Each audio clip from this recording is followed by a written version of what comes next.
అనుకోని ఆపదలు సంభవించినప్పుడు సరైన బీమా రక్షణే కుటుంబానికి అండగా నిలుస్తుందని Tata AIA life insurance branch manager Kashaboina Veeraswamy అన్నారు. ఇటీవల ప్రమాదవశాత్తు మృతి చెందిన పాలసీదారుడు చిలివేరి రాజేష్ కుమార్ కుటుంబానికి మంజూరైన 95 లక్షల క్లెయిమ్ మొత్తాన్ని కేంద్ర హోంశాఖ సహాయ మంత్రి బండి సంజయ్ కుమార్ చేతుల మీదుగా నామినీకి అందజేశారు. గత సెప్టెంబర్ 23న జరిగిన ప్రమాదంలో రాజేష్ కుమార్ మృతి చెందడం పట్ల వీరస్వామి సంతాపం వ్యక్తం చేశారు. ఇంటి పెద్దను కోల్పోయిన ఆ కుటుంబం ఆర్థిక ఇబ్బందుల్లో పడకుండా ఉండేందుకు సంస్థ నిబంధనల ప్రకారం క్లెయిమ్ ప్రక్రియను అత్యంత వేగంగా పూర్తి చేసి రాజేష్ కుమార్ భార్య స్వప్నకు బండి సంజయ్ చేతుల మీదుగా చెక్కును పంపిణీ చేశామని తెలిపారు. బీమా అనేది కేవలం పొదుపు మార్గం మాత్రమే కాదని అది ఒక కుటుంబానికి ఇచ్చే సామాజిక రక్షణ అని చెప్పారు. రాజేష్ కుమార్ ముందు చూపుతో తీసుకున్న ఈ పాలసీ వారి పిల్లల విద్యాభ్యాసానికి, కుటుంబ ఆర్థిక భవిష్యత్తుకు కొండంత భరోసాను ఇచ్చిందని పేర్కొన్నారు. ప్రతి ఒక్కరూ తమ కుటుంబ బాధ్యతగా విధిగా బీమా చేసుకోవాలని ఆయన సూచించారు.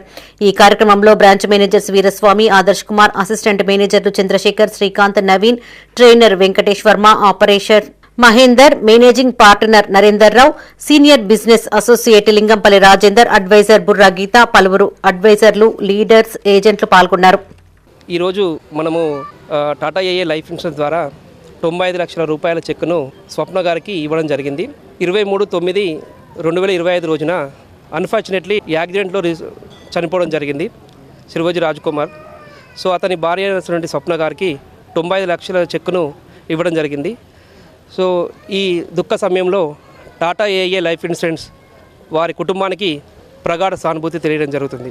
ఈరోజు 95 లక్షల చెక్ని టాటా ఏఐఏ లైఫ్ ఇన్సూరెన్స్ ద్వారా కేంద్ర మంత్రి బండి సంజయ్ గారి చేతుల మీదుగా నామినీ అయినటువంటి స్వప్న గారికి అందజేయడం జరిగింది.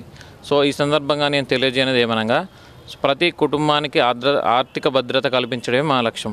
మా ఆయన పేరు రాజేష్ కుమార్, సిహెచ్ రాజేష్ కుమార్. యాక్సిడెంట్లో చనిపోయింది. 3 months అవుతుంది. మాకు టాటా ఇన్సూరెన్స్ 95 lakhs వచ్చినాయి. మా జీవన ఆధారం, మా పిల్లలకి ఇది ఆధారం. 2 years అవుతుంది. ఇదే మాకు ఆధారం. మా పిల్లలకి 50,000 2 సార్లు కట్టినాం. మాకు ఇట్లా జరగడంతో మాకు ఇదొక ఆధారంగా మా పిల్లలకి ఇదే జీవన ఆధారం అయిపోయింది.